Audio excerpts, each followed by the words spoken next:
Why Reza Pahlavi's long exile is an asset, not a weakness. Critics often argue that Reza Pahlavi's nearly 50 years outside Iran weaken his legitimacy. In reality, this distance may be one of his greatest strengths, especially for a transitional period after the collapse of the Islamic Republic. First, leaders shaped by decades under authoritarian rule often internalize its methods.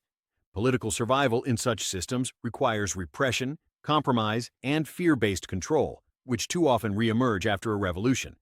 Reza Pahlavi's absence from this environment reduces the risk of reproducing the same authoritarian behaviors once power changes hands. Second, his long exposure to democratic societies has made liberal values a lived reality rather than abstract ideals.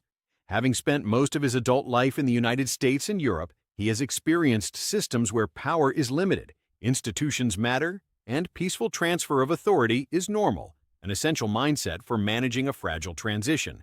Third, being outside Iran has kept him politically unentangled. He is not tied to the Islamic Republic's factions, security forces, or opportunists who might hijack a popular uprising to build a new dictatorship.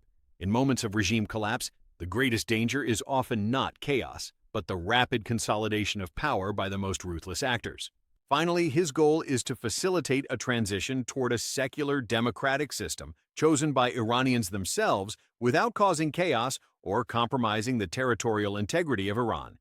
That makes his role less about governing and more about safeguarding the transition, preventing both a power vacuum and the rise of another authoritarian regime. Distance from tyranny can preserve moral clarity, democratic restraint, and institutional respect, qualities essential not for ruling indefinitely, but for ensuring Iranians can finally rule themselves.